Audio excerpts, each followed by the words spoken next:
Fantastic Beasts, The Crimes of Grindelwald. The rain-slitted streets of Paris glistened under the glow of gas lamps as Newt Scamander, magizoologist extraordinaire, made his way through the winding alleys of the magical quarter. His well-worn blue coat flapped in the chill autumn wind, and his ever-present suitcase of magical creatures bumped against his leg with each hurried step. It had been months since his adventure in New York, and the world had changed. The dark wizard Gellert Grindelwald had escaped MACUSA custody in a spectacular and bloody fashion, leaving a trail of destruction in his wake. Now, whispers of his growing power echoed through every magical community from London to Paris. Newt's mind, however, was focused on a more personal mission. Credence Barebone, the obscurial he had tried to save in New York, was alive. Somehow, the troubled young wizard had survived the battle in the subway and made his way to Europe.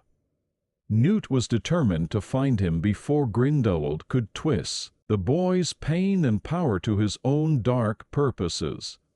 As he turned a corner, Newt nearly collided with a familiar face.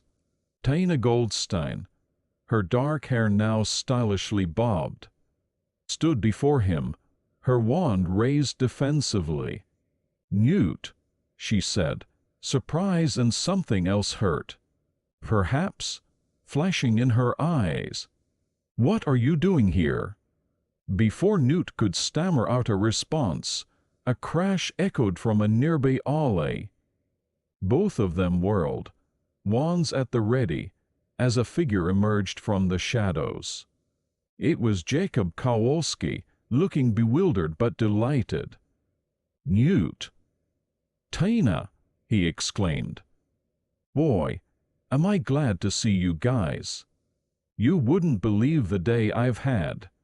Newt and Tina exchanged shocked glances. Jacob's memory should have been wiped after the events in New York. His presence in Paris, with his memories intact, was nothing short of miraculous.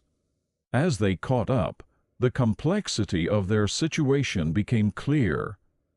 Queenie, driven by her love for Jacob and frustration with the restrictive laws against wizard-numage relationships, had brought Jacob to Paris. But they had quarreled, and now Queenie was missing. Their reunion was cut short by the arrival of Newt's brother, Theseus, and his fiancée Leta Lestrange.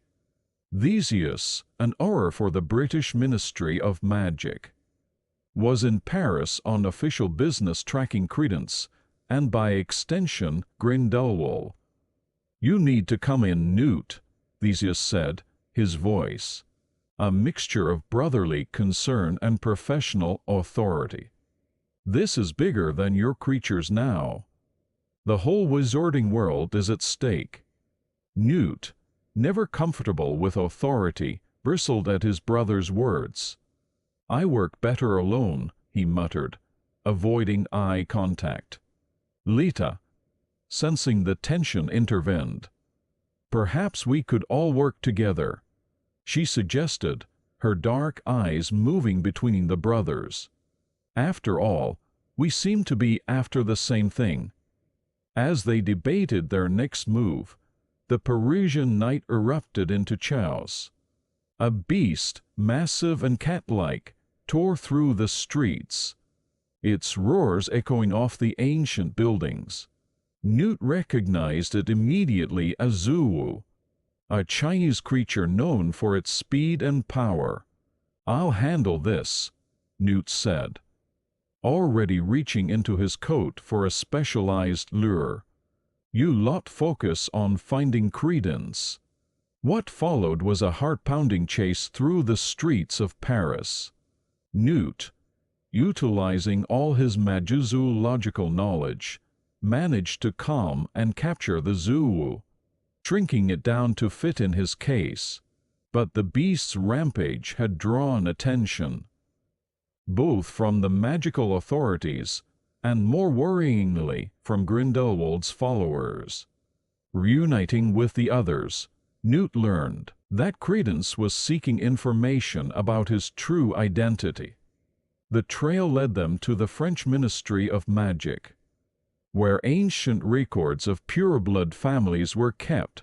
Infiltrating the ministry proved to be a challenge that required all of their combined skills. Newt's creatures provided distractions, while Tina's training helped them navigate the complex security. Jacob, despite being a nomad, proved invaluable. His baker's eye for detail spotting clues the others missed. In the depths of the ministry archives, they made a startling discovery. Lita, confronting long-buried secrets from her past, revealed that Credence might be her long-lost brother, Corvus Lestrange. The revelation shook her to her core, dredging up memories of guilt and loss. But they had little time to process this information. Grindelwald's followers, led by the fanatical Vin de Rosier, attacked. In the ensuing battle, ancient records were destroyed, and the group was forced to flee into the Parisian catacombs. As they navigated the labyrinthine tunnels beneath the city, the weight of their situation settled upon them. Grindelwald was always one step ahead, manipulating events to his advantage. And now, with the possibility of Credence being a lost Lestrange heir, the stakes had risen even higher. Their path through the catacombs led them to an ancient amphitheater, where they found themselves in the middle of a gathering of Grindelwald's followers. The Dark Wizard himself stood center stage, his mismatched eyes scanning the crowd, his platinum hair gleaming in the magical light. Grindelwald's speech was a masterpiece of manipulation, playing on the fears and desires of the wizarding community. He spoke of freedom from hiding, of a world where magical beings could live openly. His words were seductive, and Newt could see many in the crowd being swayed.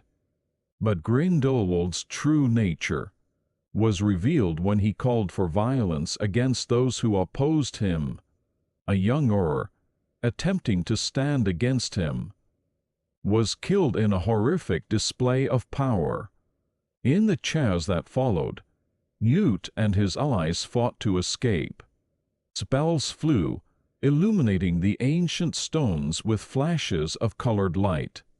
Newt's creatures, released from his case, joined the fray, adding to the pandemonium. It was Lita who turned the tide. Confronting Grindelwald directly, she revealed the truth. Credence was not her brother. Corvus had died years ago, and Lita had carried the guilt of his death all her life. In a moment of supreme sacrifice, Lita attacked Grindelwald, allowing the others to escape, but losing her own life in the process. The amphitheater erupted in magical fire, Grindelwald's signature blue flames consuming everything in their path. As they fled, Newt saw Credence, confused and angry, step through the flames to join Grindelwald. Queenie, driven by her desire for a world where she could be with Jacob freely, followed. Emerging onto the streets of Paris, the survivors found a city in turmoil. Grindelwald's message had spread, and lines were being drawn. The wizarding world stood on the brink of war. In the aftermath, as dawn broke over the Seine, Newt found himself changed. The boy who had always shied away from taking sides, preferring the company of his creatures to the complexities of human interaction, now understood that he could no longer stand apart. Approaching Tina, who stood alone watching the sunrise, Newt finally found the words he had struggled to say since New York. "I'm sorry," he said softly. "For everything. I never meant to hurt you." Tina turned to him, her eyes shimmering with unshed tears. "I know," she replied. "So what do we do now?" Newt took a deep breath, squaring his shoulders. "We fight," he said with newfound determination. "Not just for Credence and Queenie, but for all of us. For the world we believe in." As the first rays of sunlight painted the Parisian skyline in hues of gold and pink, Newt's scamander, Tina Goldstein, Jacob Kowalski, and Theseus Scamander stood together, a small but determined band against the rising darkness. The crimes of Grindelwald had shaken their world to its core, but in the face of such evil, they had found strength in each other. Newt's suitcase, ever present at his side, seemed to hum with magical energy. His fantastic beasts, once his only true companions, were now a symbol of the diversity and wonder that they were fighting to protect. In the battle to come, Newt knew that understanding and compassion for beasts and humans alike would be their greatest weapons against Grindelwald's seductive message of magical supremacy. As they made plans to return to London, to rally support and continue their fight, Newt couldn't help but reflect on how far he had come, from a solitary magizoologist to a key player in the most important conflict of the wizarding world. It was a transformation he never could have imagined. The crimes of Grindelwald had been revealed, but the true battle was just beginning. As Newt and his allies prepared to face the challenges ahead, they carried with them the memory of those they had lost, the hope for those they could still save, and the unshakable belief that love, in all its forms, was the most powerful magic of all. The streets of Paris, so recently a battlefield, now bustled with morning activity. Unaware of the momentous events that had transpired in the magical world hidden within, as Newt and his companions made their way to a hidden porky location, he found himself looking at the city with new eyes. Every nomad going about their daily life, every hidden magical shop and dwelling, represented what they were fighting for. A world where both magical and non-magical beings could live in peace. Their journey back to London was subdued, each lost in their own thoughts. Jacob, still processing the loss of Queenie to Grindelwald's cause, stared out the window of the magical transport, his usual jovial demeanor replaced by a quiet determination. Theseus, grieving for Leta, seemed to have aged years overnight, the weight of loss and responsibility evident in the set of his shoulders. Tina, ever the professional, was already planning their next moves, her quick mind working through potential strategies.